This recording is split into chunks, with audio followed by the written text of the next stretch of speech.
Hello everybody, this is Mr. Rob and welcome back to another episode of the Delaware Blue Hens Dynasty here on EA Sports College Football 26 as we are here for another episode, another game in the Conference USA as the Delaware Blue Hens, who are now 6-2, riding a 3-game winning streak, are at home against the 1-7 Sam Houston Bearkats. If you're excited for this one, make sure you drop a like and you subscribe down below, especially if you want more Dynasty Mode content, because the Blue Hens are making a push for the conference championship game at 4-1 in the CUSA.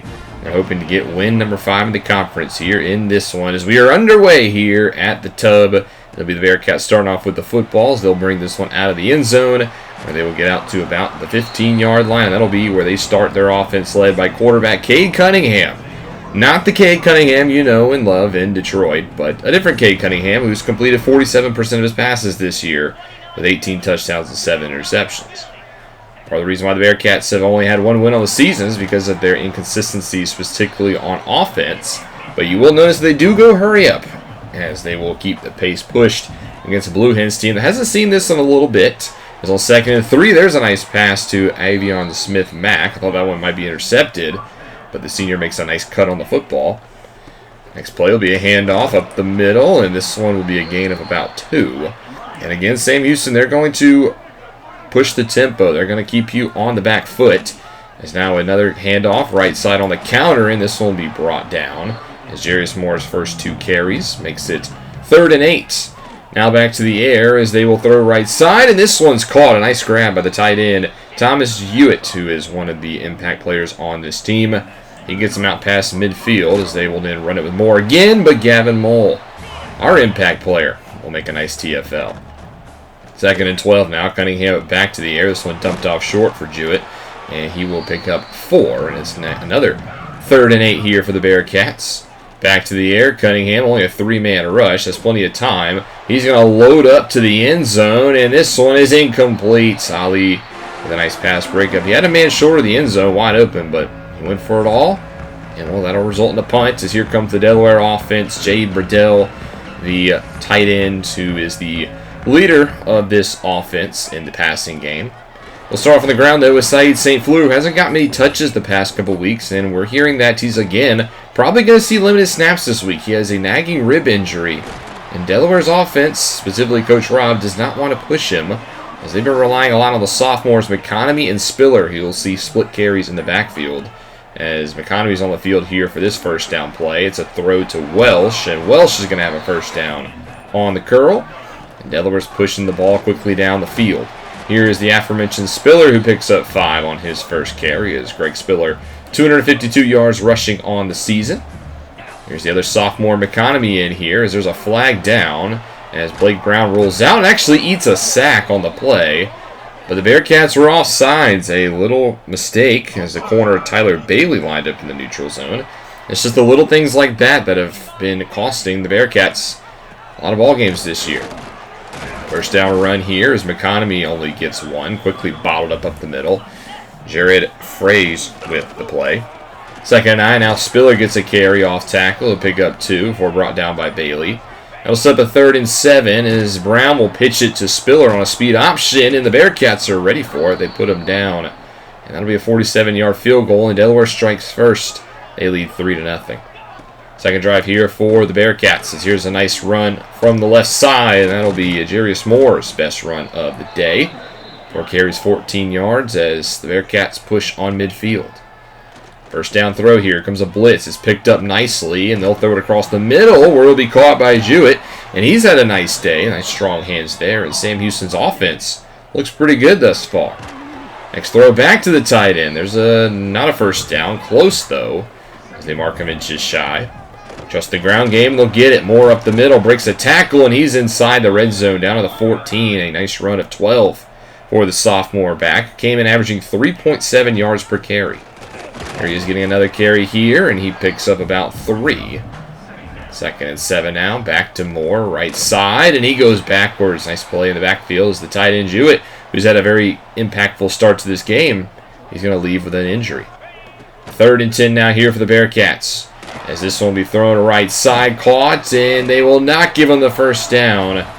Sam Houston, they're going to kick the field goal. Colby Sessom, 78% on the season. This is a 22-yard kick from the right hash, and the kick is up, and it is no good. Doesn't get the hook, and Delaware will lead 3-0 still as points left on the field for Sam Houston. Quickly, it's a 3rd and 5 for Delaware, but they'll convert as Burdell gets it out in the flat. 6-for-6 start for Blake Brown, 73 yards. Next play going back to the air as Brown's under some pressure, and he just gets this one off. Incomplete. 2nd and 10, quick swing pass to Spiller, and didn't really diagnose the defense there. Just went quickly to the check down and goes nowhere. Now a 3rd and 10. Brown wants the back McConomy, but it's incomplete. The Blue Hens will get nothing as it'll stay 3-0.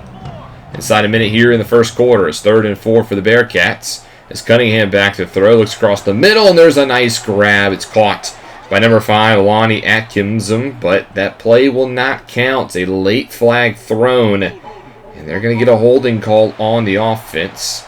That is the right tackle on Nagbugwu, the Missouri State transfer. So instead of a big gain, it's now 3rd and 14. As Cunningham looks short, and that will be incomplete, and that'll bring us to the end of the first quarter. Another low-scoring affair here for the Blue Hens. They lead this one 3-0. A week after they only scored 14 points in a victory against the Aggies. Despite Brown's good completion percentage, the offense just not got it going. They'll start the second quarter on the field here, 2nd and 8, as here's Welsh who gets a nice grab, and the San Diego State transfer will pick up a first down on his second catch of the day. Brown keeps it on 1st down as he puts it on the ground and is picked up by the defense. Sam Houston falls on as there's an injured Bearcat. But a turnover will give the Bearcats good field position, a chance to take a lead potentially. 1st down, quick throw. There's the true freshman 3-star Israel Abel from Lake City, South Carolina. Now from the 19, it's a play fake. Looking to the right, just dumps it off short as this will be caught for a gain of 5. And now Jeremy Fitzgerald, the starting center, hurt for the Bearcats. Now it's a 3rd and 9. Cunningham. Plenty of protection. Good job of the offensive line, but he can't find anybody for a completion. Sam Houston will at least get on the board. They tie it up at 3. Offense back on the field here. 1st down, swing pass to McConomy, and he'll make a man miss on the juke, and there's a nice 1st down. Delaware gets off to about midfield, but then they just slowly sputter. We'll see if that stays the same on this drive. As on 1st down, quick throw out in the flat for Thomas Amankwa, the slot receiver who's had a quiet game thus far, but is our leading receiver this season. 2nd and 3 now. Brown looks short for Burdell. Nobody picks up the tight end, and Jake Burdell will have a nice, easy 1st down and some more as the junior will get us out to the 23. 9:20 left to go here in the first half. Split backs here for Brown as he faces some pressure, rolls to his right, and he's going to tuck in, and he'll pick up about 2 with his legs. 2nd and 8 now from the 21. Back to the air. It's a screen, actually. McConomy in, and he will hurdle over a down defender and pick up 4 off his 4th catch of the night. And it's another 3rd down here for the Hens. Brown, quick drop, looking, fires, wants Torrey, and he's got it. Farrah Torrey with a 1st down. Nice strong hands by their former Rutgers Scarlet Knight. And it's goal to go here for the Blue Hens. Mid-screen here, the Brown-to-Brown connection, but it doesn't work out. Actually loses yards. Good job by the defense. 2nd and goal now. Brown under some pressure, and he's sacked. Brought down, that is number 96. That is Brian Candia, the true freshman, with his 3rd sack of the season. Now it's 3rd and goal from the 14. Sam Houston with a huge blitz. There's a man wide open. But Blake Brown missed him, but Delaware will kick the field goal. They'll regain the lead. It's now 6-3. We'll see if Sam Houston can answer on the screen. That one's quickly brought down. Nice play by Kingsley Royal, stepping in at the strong safety spot once more with the injury to Dylan Worley. 3rd and 8 now here for the Bearcats. 4-man rush, looking deep down the middle, and this one's incomplete. Royal was there again. Actually, that was DeMarco Johnson, I should say, as they'll take us to the 2-minute warning. Delaware at the 15 of the Bearcats, as here's a pitch pass to Brown. And Brown will gain 8, getting some more snaps on offense, as Luke Brown, his 3rd catch of the day. 2nd and 2, handoff for McConomy up the middle, and he gets a 1st down as Sam Houston wants the ball back. They're going to call their first timeout to make sure Delaware can't just bleed the clock. Screen out wide as Welsh goes nowhere, actually loses yards. There's another timeout. Second goal now from the 5. A draw to Spiller, and it doesn't fool Sam Houston. They will let this one run down to about a minute, thanks to no timeouts left. Is on 3rd and goal. Spiller will score on the whip route. Touchdown, Delaware. It's the first touchdown of the day. We'll come with the quarterback to halfback connection, and that'll take us to the halftime break, where Delaware has extended their lead. Now 13-3. It's a good defensive performance once more for the Blue Hens. Khalil Ali leading that secondary that is shut down the Sam Houston passing attack and has slowed their no-huddle offense. Delaware also starts the second half of the football, so they'll go play fake here on the first play. They wanted the deep shot, but the deep receiver's not open, so instead Blake Brown will tuck it, and he'll pick up the first down with his legs, scampering for a gain of 12, his longest run of the day. Next play, a flag down. I think another Sam Houston player lined up off sides as McConomy gets a nice run, and again, that's just a silly mistake. It's the Mike linebacker, Forrest Gatlin III, who lines up off sides. Delaware will accept the penalty. They'll rather take the 1st and 5 as it's a handoff to McConomy, who gets a great block. And, well, he gets the first down immediately on his 5th carry of the day. We get carry number 6 here. McConomy dragged down from behind for a gain of 3. Back to the air here. Delayed blitz. They want the flat, and somehow it's caught by Thomas Amanqua, his 4th grab of the day. 3rd and 5. Brown looking to throw, and he fires for Amanqua, who makes a nice sliding grab. The starting right guard, Anthony Cassisi, is injured on the play. So he'll come off the field as it's a play fake on 1st down. It's a quick pass to McKinley. Flat out drops that one. The ground we go on 2nd down. Spiller has nowhere to go. Tyler Bailey collapses. 2nd TFL for the senior corner. A 3rd and 10. They're blitzing the corner again. Brown looks short, just checks it down for Welsh. And he will be 3 yards shy. It'll be a 45-yard try. And Cassius will make it 16-3. So now the first drive for the Bearcats here in the second half. They start with a run, and they're going to continue to push the pace. 2nd and 8, handed off to Moore again, and he will pick up about 6. As it's a 3rd and short. More hurry up offense. They trust the ground game again, but Gavin Moll shoots the gap.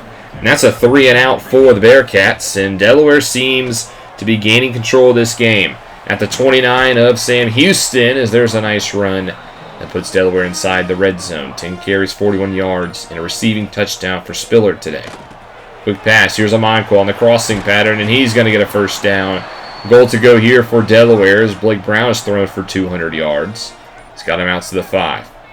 Tight end motions across the formation. It's a screen. Here is McConomy with it. Cuts back, now cuts outside, and he's going to pick up the touchdown.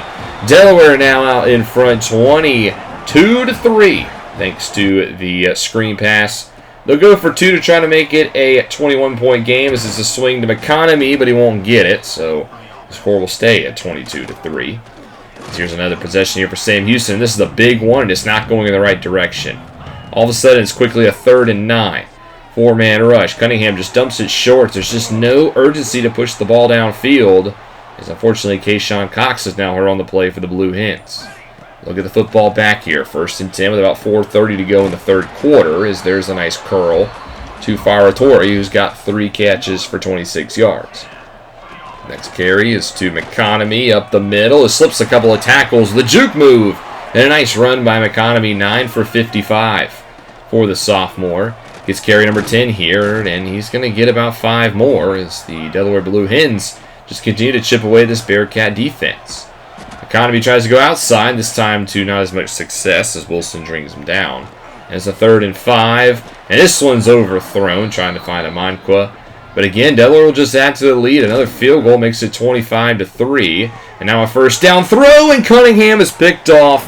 Airmails the receiver right into the hands of Crenshaw.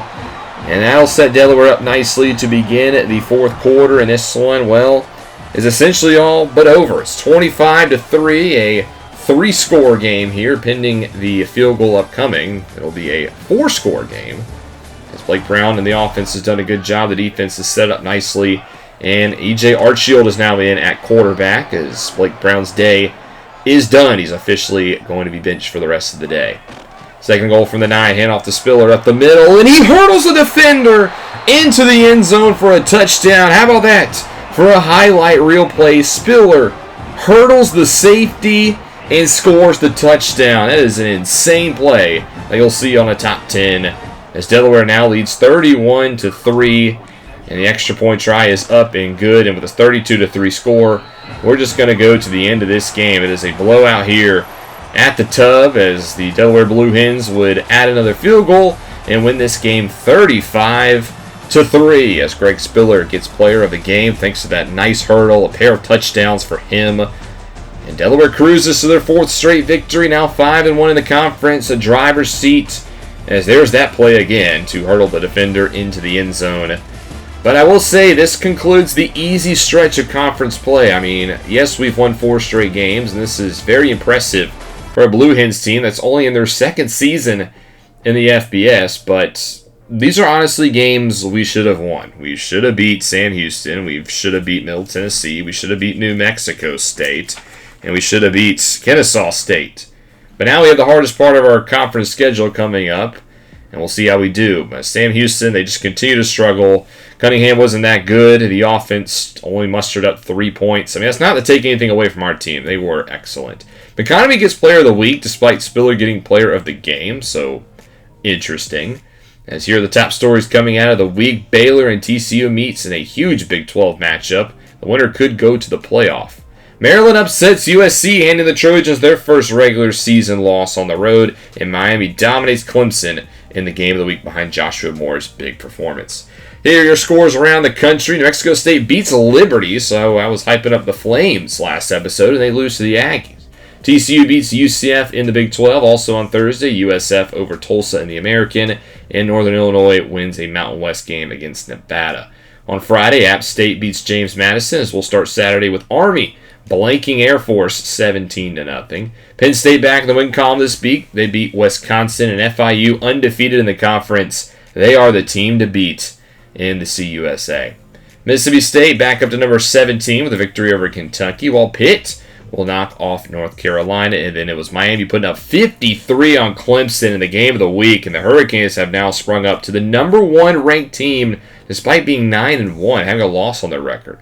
Purdue beats Minnesota, Ohio over Central Michigan, Alabama hangs up 52 on Texas. That's a good performance out of the Crimson Tide.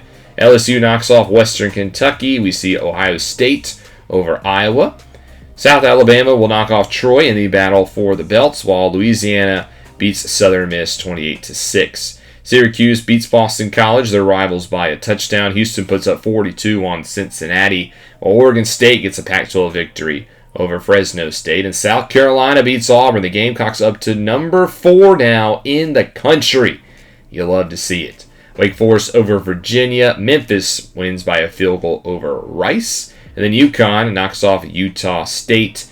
UCLA beats Michigan, a big win for the Bruins, who are now up to number 11 and sit at 9-1. And Illinois beats Oregon 30-27. The Fighting Illini get another good win to their 4-5 resume. Still, I would not want to play them. Boise State continues to be the group of 5 representative as they beat Texas State. Northwestern dominates Indiana. We'll see Texas Tech over West Virginia. Baylor beats Colorado to set up the biggest Big 12 game of the year between them and TCU. Louisville ends Stanford's quick 2-game winning streak with a victory, and then UTSA beats Florida Atlantic. Colorado State over Wyoming for the Bronze Boot, while Michigan State knocks off Nebraska 31-28, 2 fringe playoff teams going at it.